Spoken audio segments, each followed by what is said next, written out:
Well, hello, friends. This is going to be a shorter program number 33, about an hour in duration. I had started the program before, but with no video. So, haste makes waste. We've been talking about a dual event that can occur. Um, Prophecy, expectation, and the present time cycle testify to the opportunity. This possible dual event, the coming of the avatar of synthesis to the hierarchy. And, I wouldn't be surprised in a way if also to Shambhala, as there will be the taking up of the position of the planetary logos within the presence, or we might say aura, of this cosmic avatar.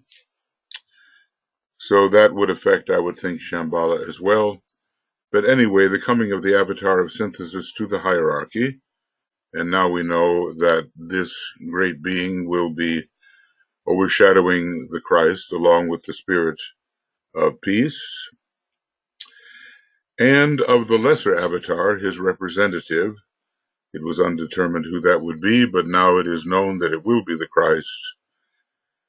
The coming of the lesser avatar to humanity can be a probable happening if the world disciples and aspirants measure up to the opportunity.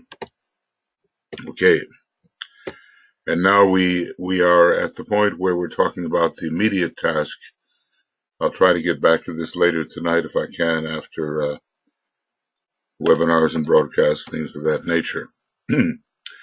I enter upon my concluding remarks. I guess these are a series of articles, you might say, that have been gathered together into the book, The Externalization of the Hierarchy, but it's a brilliant orienting idea, because we are asked to do all we can do to prepare for the externalization of the hierarchy and the reappearance of the Christ. And our preparation is within humanity itself, to prepare men's hearts and minds for this imminent coming.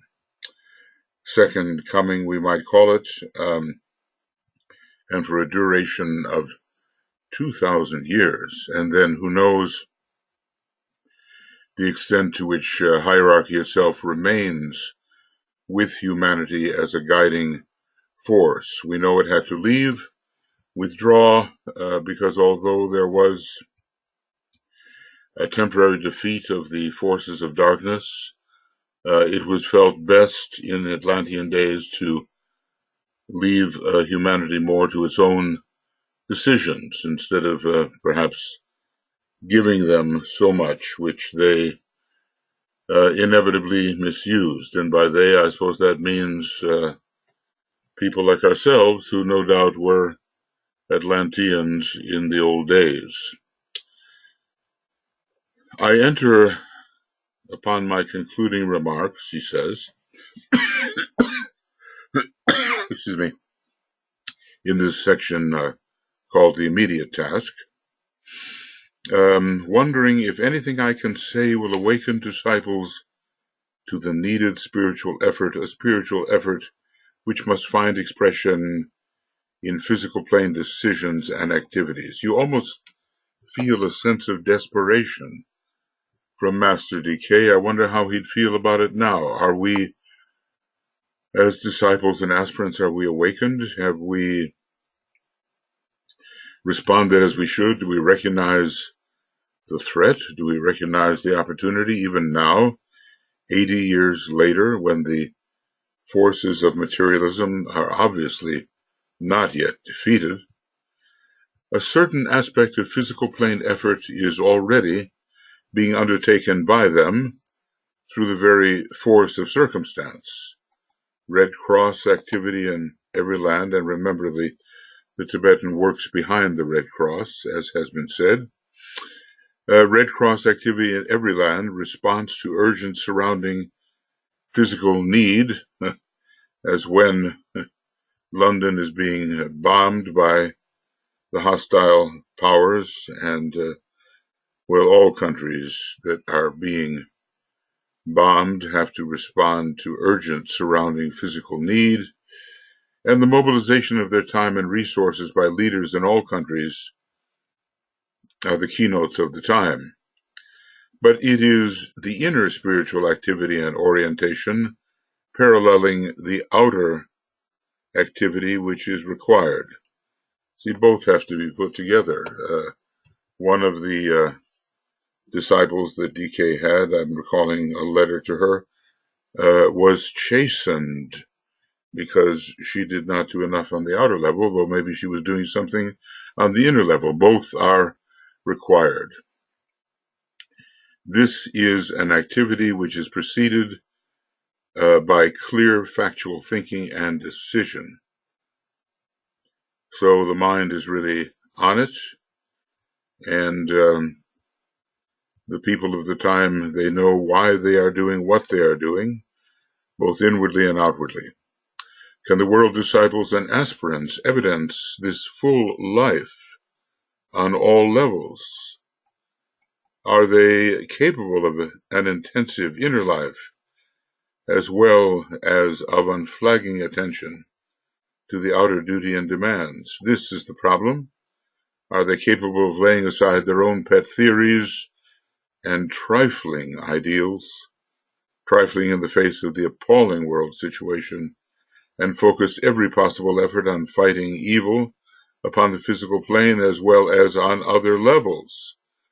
With every possible agency, can they at the same time live that dynamic life of thought and inclusive comprehension which will find expression in the voiced appeal to the avatar?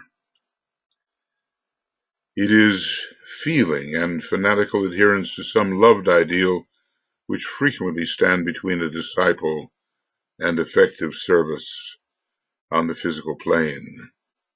I'll tell you what, I'll stop this here and make two different colors, because these are the questions that he puts to us and that we must put to ourselves.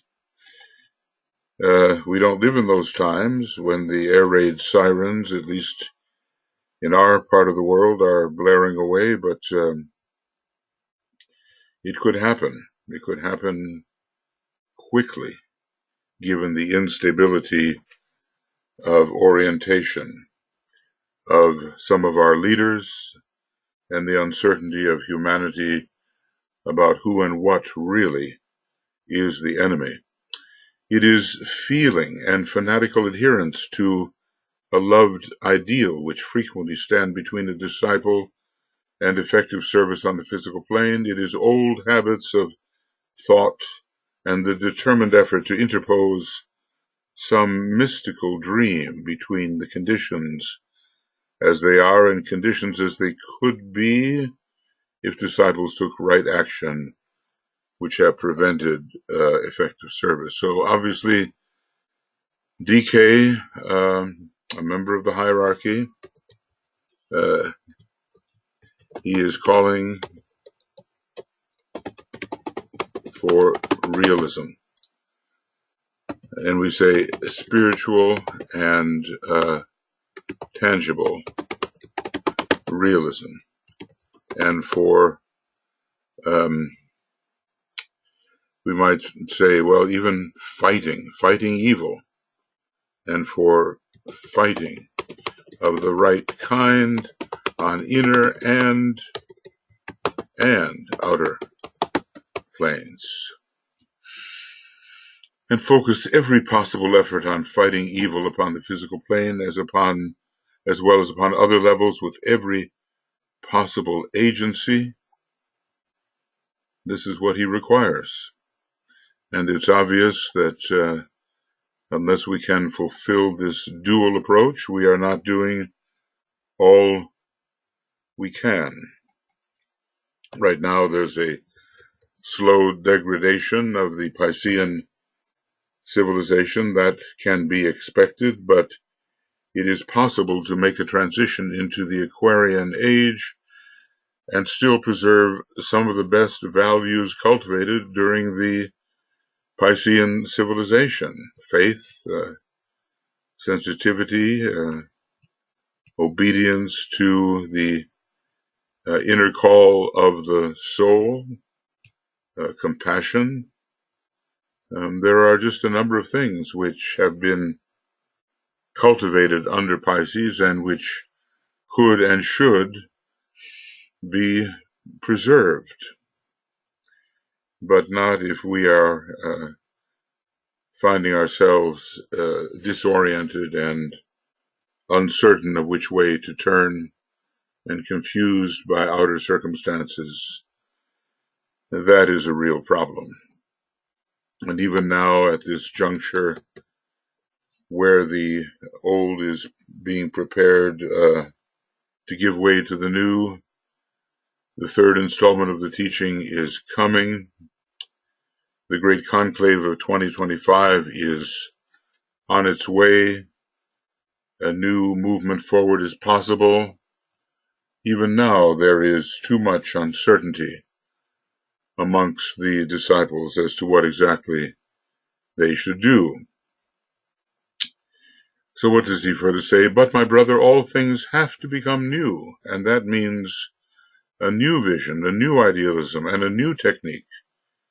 We remember that a new type of discipleship is now possible, isn't it? And that the old ways of training disciples is no longer considered fully effective, given the higher mental intellectual capacities of the modern aspirant and disciple.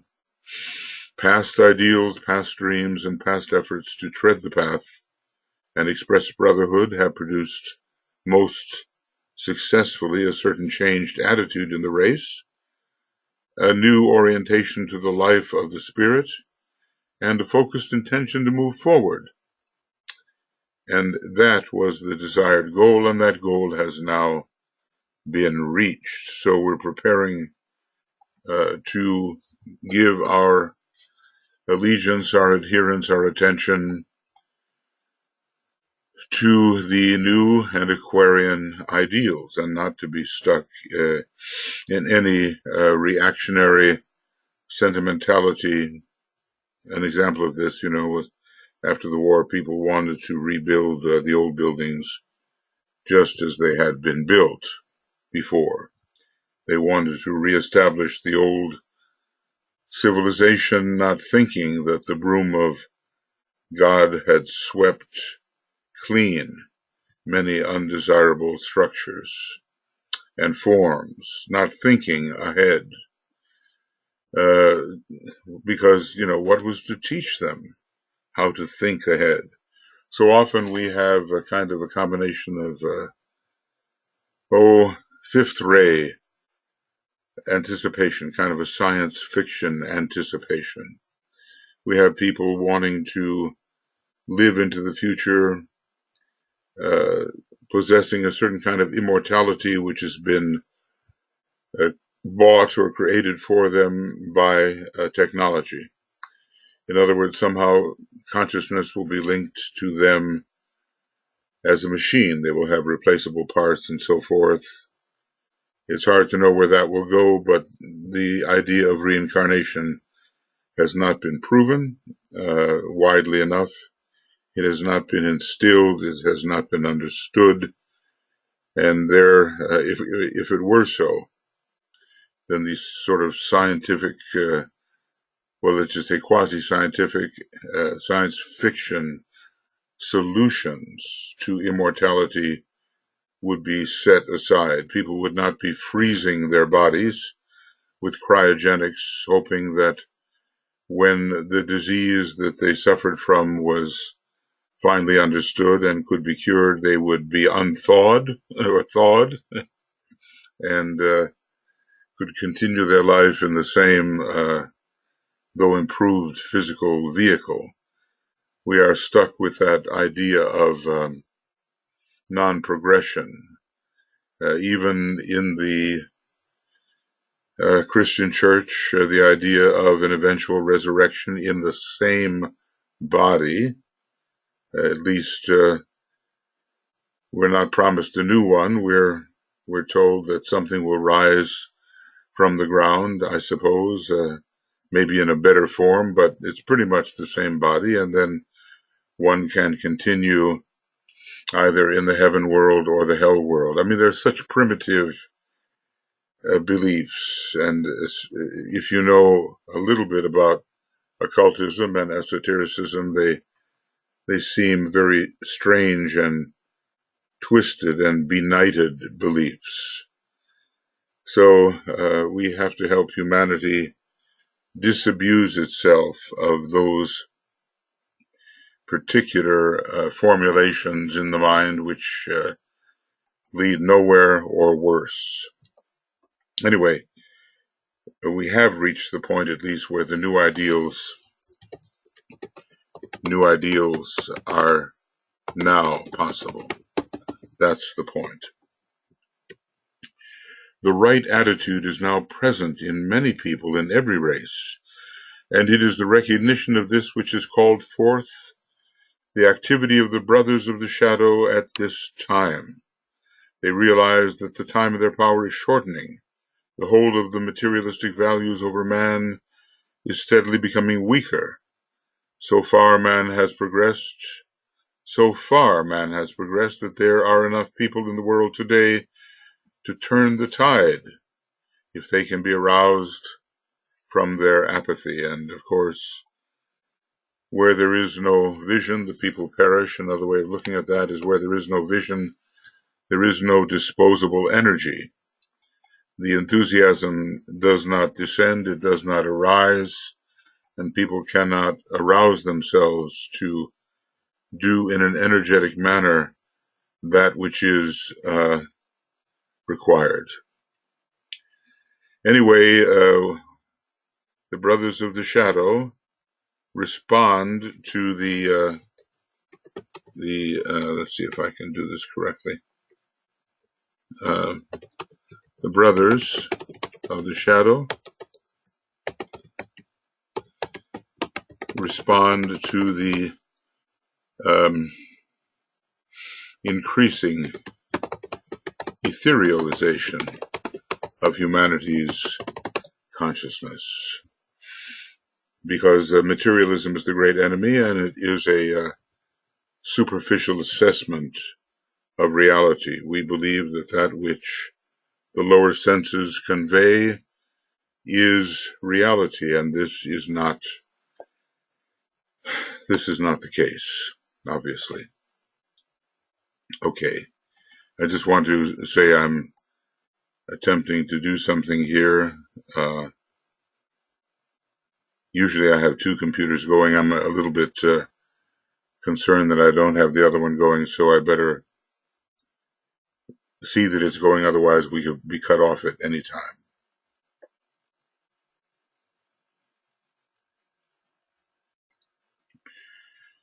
Let's continue here. Okay, I always have to have these brackets ready. The Tibetan further explains what he attempted to do. I tried to arouse them, the aspirants and disciples, to speed and clear thinking.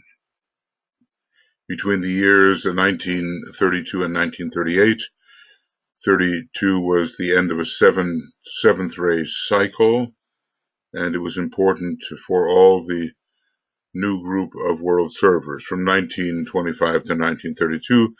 But though something was accomplished, it was not enough. So here are the assessments coming of the insufficient response of the disciples. Insufficient.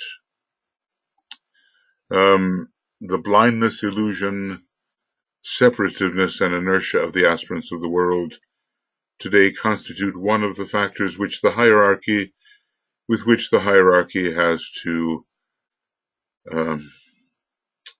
contend. Aspirants are preoccupied with their own little affairs and with their own small efforts instead of relinquishing everything in an effort to unite on the needed appeal and activity.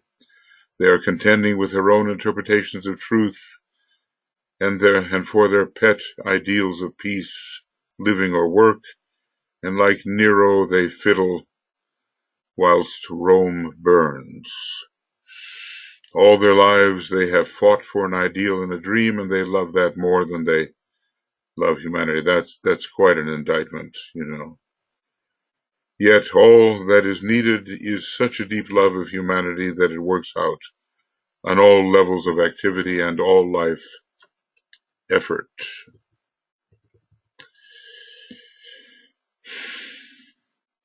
If the idealists of the world would realize the situation as it is, they would relinquish all that they hold dear and come to the rescue of humanity, and thus snatch the helpless masses back from slavery and death. Tell you what, I'm going to bring this in here because the subject seems to change a little in the middle of the paragraph. If the idealists of the world would realize the situation as it is, and I wonder, do we at this time, even now, with the possibility of humanity's destruction through a weaponry that was inconceivable, really, at the time this was written. If they would realize the situation as it is, they would relinquish all that they hold dear and would come to the rescue of humanity and thus snatch the helpless masses back from slavery and death. Should the Axis powers triumph, they would battle for the freedom of the human soul with every weapon in the armory of mankind. They would hold back the forces of aggression by force itself if need be, and many did, but they weren't necessarily the esoteric students. They would hold back the forces of aggression by force itself if need be. I get the sense of participation in this, and even though it was a long time ago, I feel that we are not reckoning at the present time with the disaster which could befall us as a race if we continue to degrade the environment, build up our stockpile of weapons, mistrust each other, persecute each other for our thoughts held. Our idealisms are fighting again in the field of religion and in the field of politics, especially the first-ray field and the sixth-ray field, and also the third-ray field of finance. Those areas are subject to great friction and can even lead to war. A war, actually, which is occurring on the inner planes. They would hold back the forces of aggression by force itself if need be. They would aim at clear thinking and thus clear the channel for the inflow of spiritual force. The major prerequisites today for true world service. Okay, well, now that's going to be a really important one. Okay, so here I just list those things which the aspirants of the world would do, leaving it to us to measure ourselves against the requirement. The major prerequisites today for true world service are an overwhelming love of humanity and a sense of proportion. Okay, the only requirements today for disciples and aspirants may be summed up as follows. So let us see, because in every one of these articles, he reiterates the requirements. It must be that they just are not being met, and they must be met. So, what are these requirements? The doing of everything possible to bring the war to an end. Every physical plane method must be used to drive the forces of evil and cruelty back to their dark place, presumably on the astral plane. Physical plane methods, when motivated by unchanging love of humanity and under the direction of an enlightened soul, become the agents of righteousness. There are worse things than the death of the physical body. There is the enslaving of the human soul. These are such dire words, and one cannot imagine that they have no longer an application. I want to make this bigger. The major prerequisites today for true world service are an overwhelming love of humanity and a sense of proportion. An overwhelming love of humanity. Overwhelming love of humanity. It cannot be any different today. So do everything possible to bring the war to an end. That is the first requirement.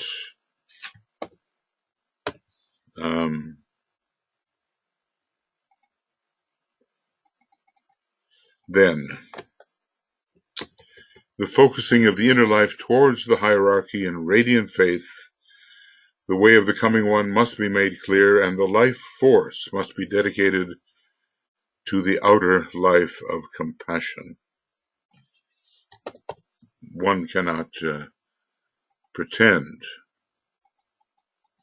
that he has not said this. One can only say, well, I didn't read, I didn't think, I didn't understand. But we're reading, we're thinking, and we're understanding. The focusing of the inner life towards the hierarchy in radiant faith. I mean, when you read something like overwhelming compassion or overwhelming love of humanity, then you read radiant faith. The demand is high, and we must measure up to it. The way of the coming one must be made clear, and still it must be. It hasn't occurred yet, and humanity's minds and hearts must be prepared for the reappearance of the Christ.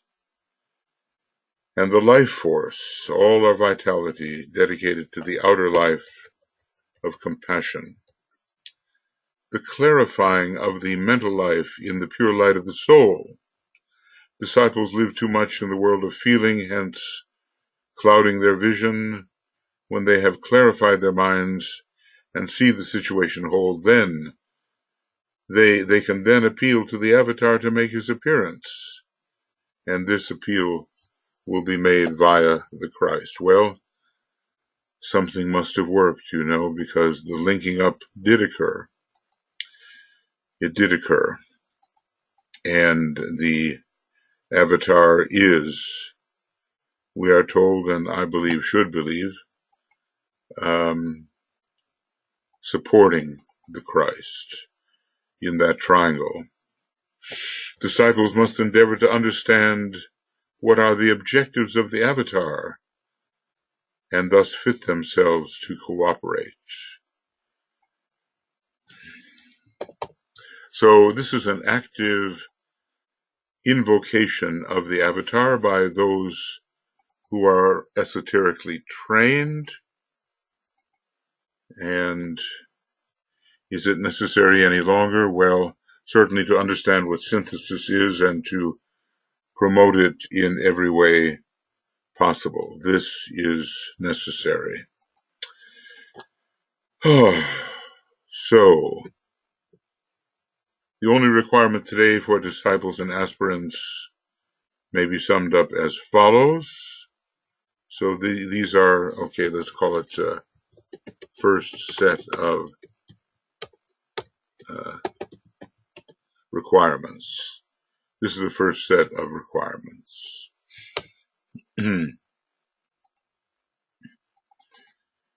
So we do everything possible to bring the war to an end. It's not at an end yet. It's being fought inwardly, but it must be. The focusing of the inner life towards the hierarchy in radiant faith and the outer life in compassion. the clarifying of the mental life in the pure light of the soul, and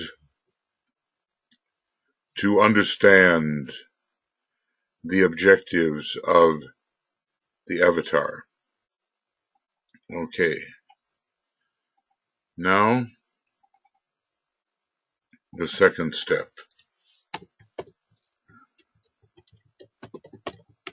The second step is to understand clearly what is the task which must be undertaken in preparation for the coming one. Now, it depends on what is meant by that in this context. Is this the greater avatar or the lesser?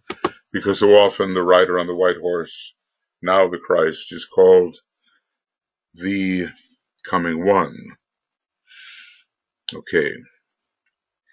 So the effort then to stand with all other disciples and aspirants in an attempt to call forth the avatar, to reach him by focused intensive thought and evoke his response. This is the purpose of the new invocation. It voices intent, makes demand, and pledges cooperation.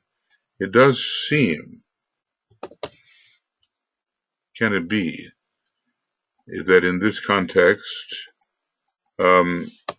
here we also seem to be speaking of the greater avatar, the avatar of synthesis. Is that possible?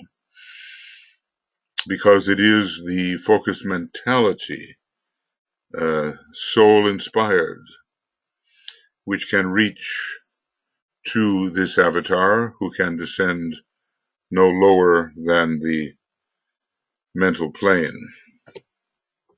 Then the providing of a nucleus or group through which the avatar of synthesis can work when this is interesting, when the lesser avatar has come forth upon the physical plane.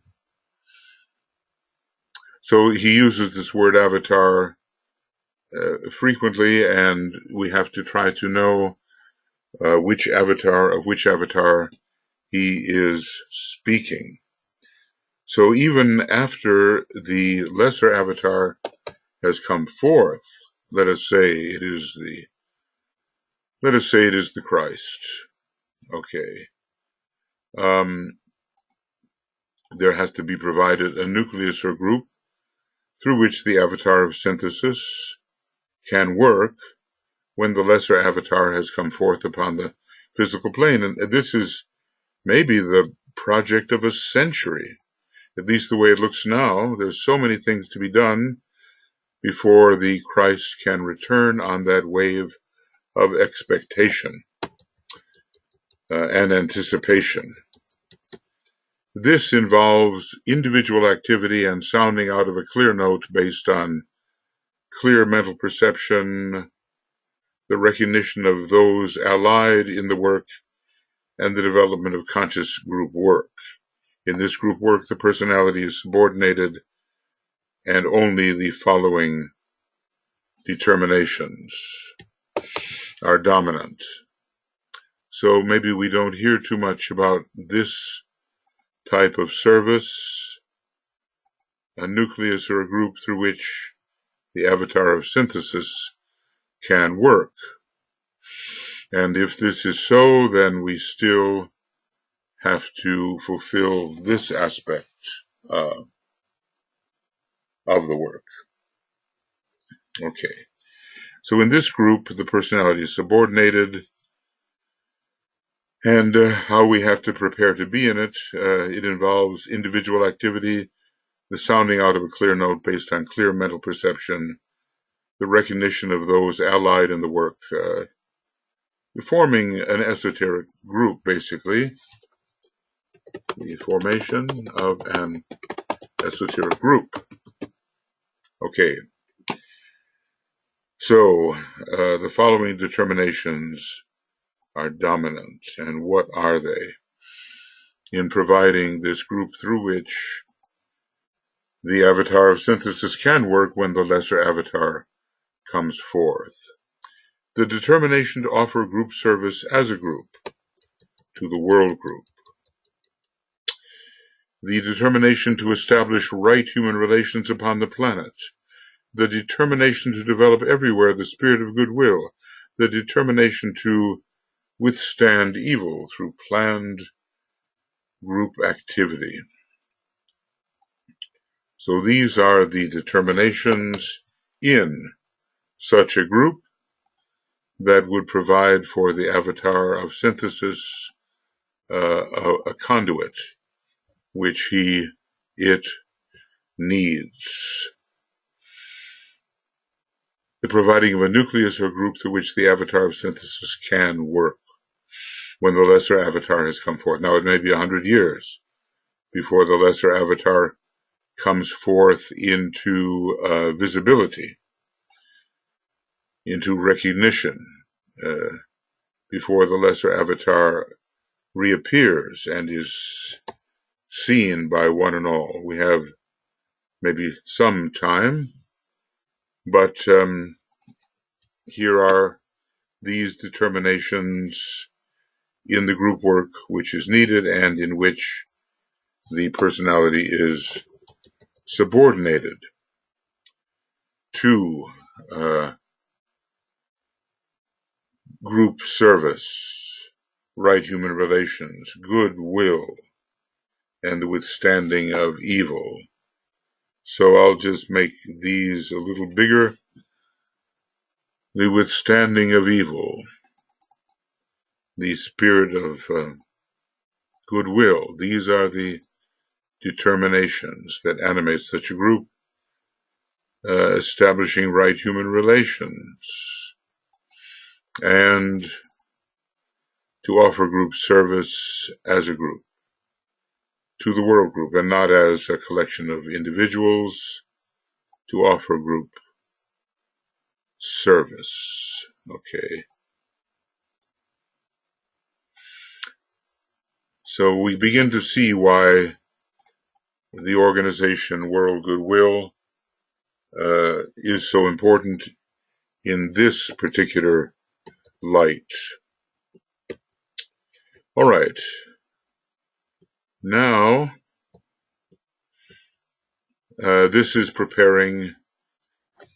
all in preparation for the coming one. All that follows here, number 1, 2, and 3, all in preparation for the coming one, presuming that this is the lesser avatar, perhaps, but really both avatars, really both, because the inner groups have a responsibility with respect to the greater avatar. And then number 3, to construct a network of light and service in every land. And of course, these are what do we call them from the arcane school, the units of goodwill. And there is that network of light we call the triangles, and the service there is very strong, and in world goodwill, service is promoted in every way possible. But these apparently external activities have a very esoteric basis. So this has begun in the individual environment of the server and gradually extended throughout the world. It was with this idea in view that I suggested the forming of triangles of people pledged to use the invocation and to extend its use throughout the world.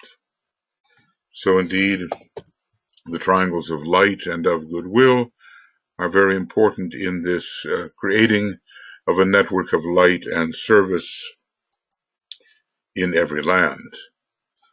And it's not completed yet, not yet. Although there have been, among many people, a wonderful response and many groups formed, but maybe not so much with the esoteric understanding. The groups with esoteric understanding have to be strongly maintained. Okay, it is my specific plan to help mass world thought and thus evoke the avatar, and likewise to provide a world group through which the new forces and energies can function, the new ideals can spread, and the coming world order find adherents. So in relation to this task, which the Tibetan has undertaken, which is his plan, um, we see that it's the greater avatar that is being referenced. At least he is included. The greater avatar is included in this because world thought, mass world thought, is needed as a support to the more specific work of the disciples and aspirants to reach this great avatar. But in a sense, of course, Christ is already, at this time, 1941, working with him. That we have been told, but there has not been that alignment of the planetary logos with this great avatar, and we remember that that would be signaled by the giving out of the next stanza of the invocation, which we refer to as the Great Invocation. So he's constantly talking about two avatars here, and we have to, perhaps he wants to show how they are blended. We have to see if he's referencing specifically one or the other or both. And then another task to prepare, this is for the coming of the lesser avatar, to prepare the general public for the coming one by pointing to the testimony of the past, which, would not be so much the greater cosmic avatar who has not come frequently in the past, the recognition of the universal need for divine intervention, and the holding out of hope to the distressed, because it has to be a presence, a coming forth, which they can understand. They can't understand the avatar of synthesis, not really. The doubting and the tortured. Hope to the distressed, the doubting and the tortured. In this appearance lies hope, and history testifies that it has frequently happened at a time of world crisis. So these mostly concern the coming of the second and lesser avatar.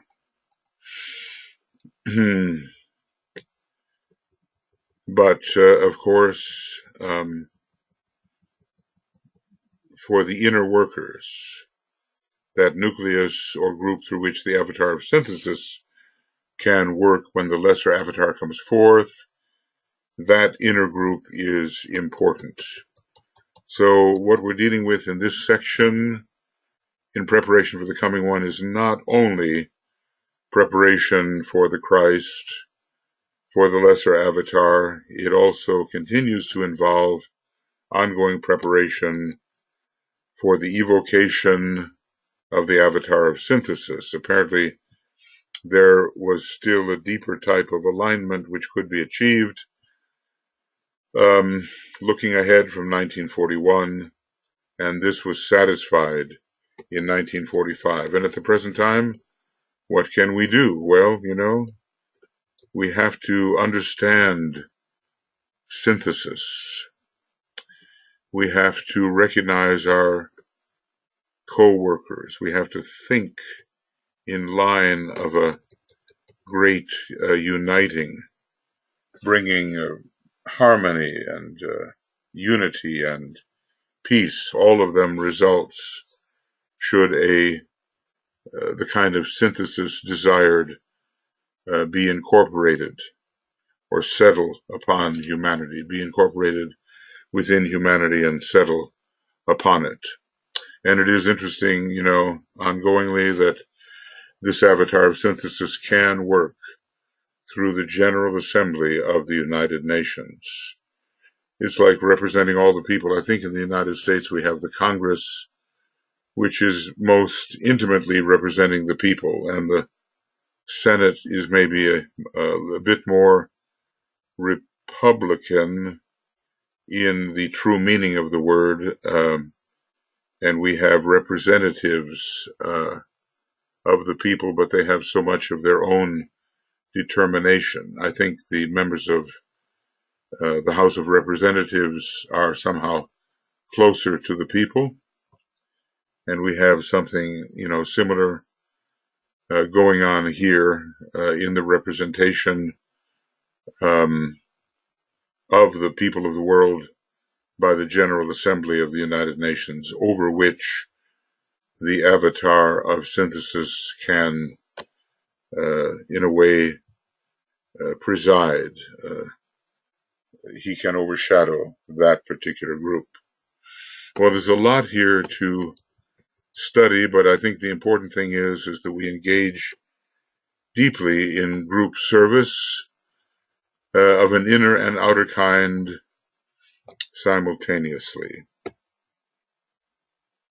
We can see the foundations of the Tibetans' program: withstanding evil, create goodwill, establish right human relations, offer group service as a group to the world group. And this, of course, is really important as a group, not just as individuals. He was forever trying to create the true group attitude among his disciples that he grouped in various ways. Okay, I think, right, this may not even be an hour because webinars are coming up, and I hate to somehow present ragged timing, like this program is 47 minutes. Okay, well, you're not going to find much of a slot for 47 minutes in any usual type of programming, but then this is not the usual type of programming. We are, in fact, learning together and not paying too much attention to the possibility of having this necessarily fit into a standardized time frame. Such are the possibilities which I present to your understanding, he says. I have told and taught you much in past years. I have often asked for your cooperation and your help in world service. He's talking to his members of his groups, really, here. The majority have done little or nothing. Oh, that's such a sad indictment. Let us make sure that it does not apply to us in this time, anticipating the great conclave and all the crises which might arise on the threshold of the great conclave. In this moment of crisis, within the world crisis, I again ask for your cooperation and leave you to make your decision. Some have responded and given help. Many have longed to aid, but it's the glamour of aspiration, isn't it? And it's the veil of aspiration on the etheric plane. While they longed to aid, they did not translate their longing into action, and the majority has done little or nothing. In this moment of crisis, within the world crisis, I again ask for your cooperation and leave you to make your decision. Always, as we see, the free will is not violated. We see that. I'm going to, it's kind of searing, isn't it? When you read words like, the majority have done little or nothing. Of course, we have the advantage of 80 years having passed and many world situations having been reviewed. We should know more, and there's been a revolution in consciousness that has presented itself, at least in many of the Western nations, and that has to count for something.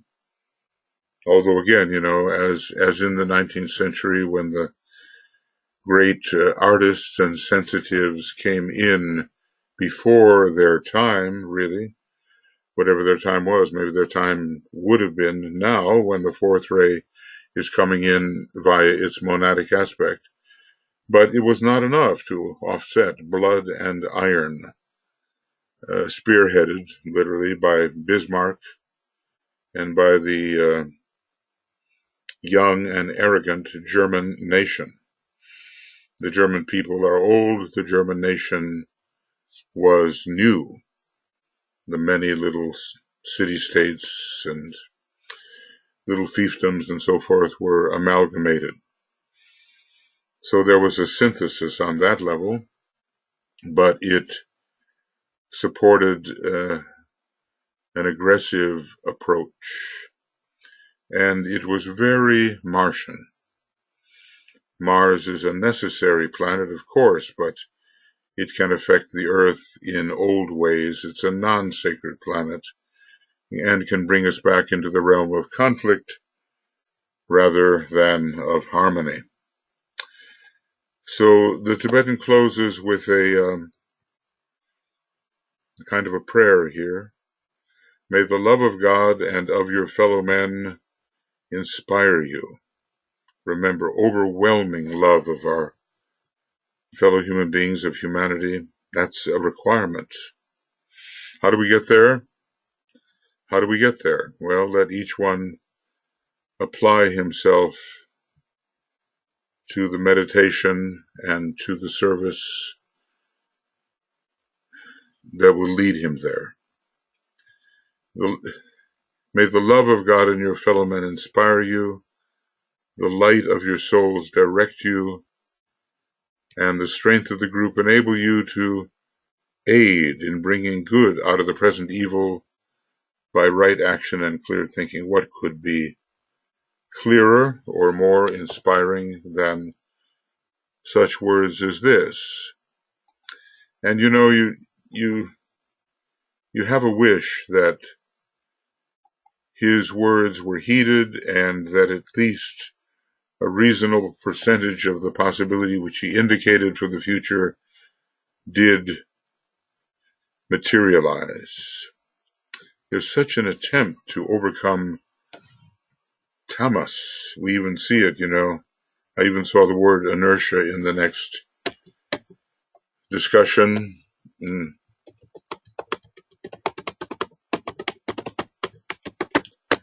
Tamas. At least to arouse it into the rajas state of the active disciple or aspirant doing all he or she can in a crisis which could lead to the enslavement of humanity. So this is just a little section that I've had time to do now, and of course here we have the outlines. We've been dealing with two kinds of avatars. A great avatar that can be reached through the power of thought, and a lesser avatar, the Christ, who can be reached by the power of thought and also by the open, compassionate heart, demanding on behalf of humanity some measure of relief and willing to give all that is possible to give. I don't know that any of us can really fulfill that requirement. There's such a inertia, and such a willingness to somehow surrender to the wrong forces. We don't want that, and we don't want that now either, for sure. So I'm going to bring this down. I'm trying to, these very large letters, obviously it's a method that I use to impress these things on my own mind, and maybe it will be so for you. I find that the impression is not sufficient in my own case. I don't know how you feel about it in your own case, but DK tells us the initiate, which we struggle to become, always knows he or she could do more, and that never enough is done. Never enough. That's the way I always feel. And I simply have the hope that we can gain from ourselves, pull out of ourselves far more than we have been able to thus far. Our pages just 4 is all we've been able to do.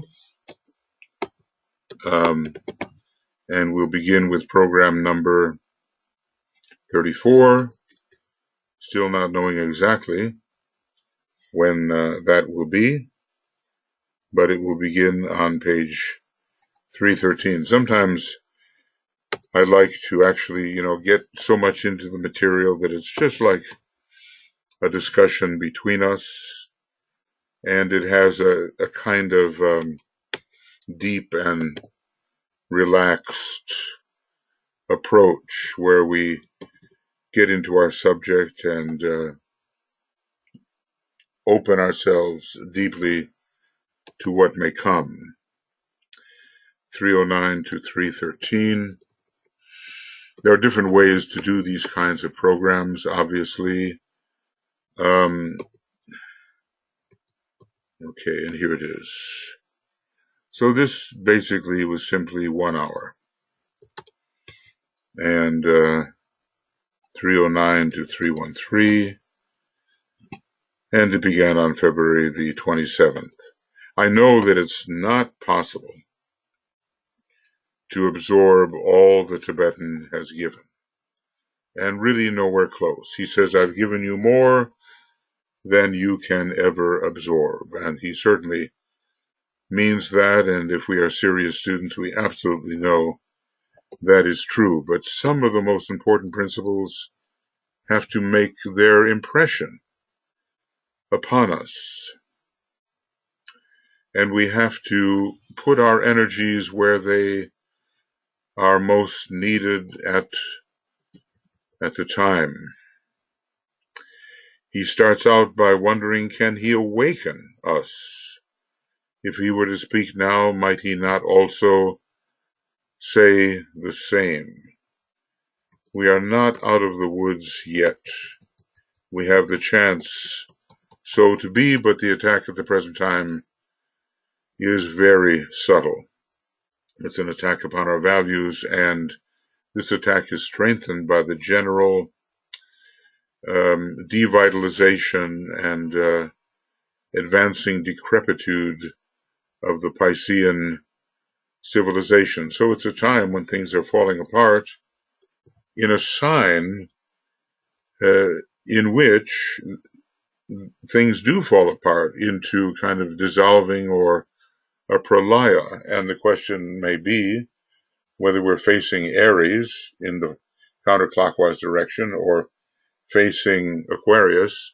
What next? And how do we really participate in that something new? Well, we know that Uranus in Aquarius is always about something new, and that an access to archetypes is being given to us, an access to the archetypes of purpose is being given. And thus he says, all things have to become new, and that means new vision, new idealism, and new life techniques.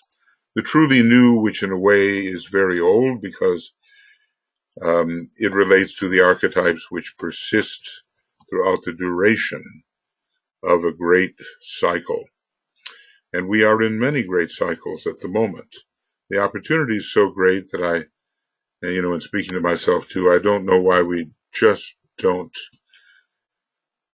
overcome our obstacles and give everything we have and eliminate the non-essential so that we can give what we have to offsetting this subtle degradation of values, which can lead into very serious situations for many, many people and very sad situations. We haven't seen the end of that. We have not seen the end of the situations which could have been avoided, but basically lead into slavery and death. Now, those situations cannot be allowed to persist. We do have to snatch the helpless masses back from slavery and death. And by now, in our studies and meditation, in our various attempts at service, we should know something of how to do that so that we can be motivated by this overwhelming love of humanity. What's needed? Two things: the overwhelming love of humanity and that sense of proportion, that sense of humility, an adjusted sense of right proportion. Well, my hope is that some of these things can be studied together and that you can stop the video when you need to stop it and discuss. I know that none of us has a lot of discretionary time. These are very busy times, and the world is hard pressed, humanity is hard pressed, and maybe economically hard pressed before long in a way that we've not been before. So what we really need here, radiant faith, and a dedicated outer life of compassion. So many requirements, but if we have just one requirement in place, let's just say real contact with the soul and an overwhelming love of humanity, then many other requirements will fall into place. And as trained workers, we not only work without, but we work within, forming that group through which the avatar of synthesis increasingly can work. And so the ideas we advance are in line with the synthesis that this great avatar seeks to produce.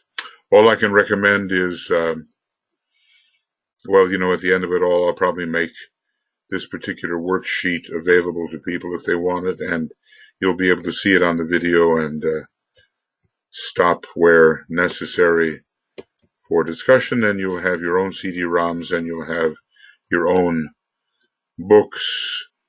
You'll be able to do that. And then our next work will be to go on with the work of reconstruction, still spoken of during a dire time of the war.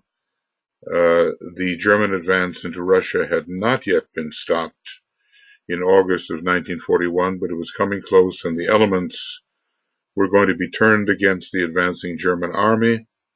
This is something that the vastness of Russia, you see, had not been taken into consideration either by Napoleon or by Hitler's advancing armies. Okay, friends, that'll be it for the moment. On to a webinar, and we'll see you soon. Thank you so much for being here, whatever year it happens to be, and we'll keep moving, keep moving forward. Okay, bye-bye.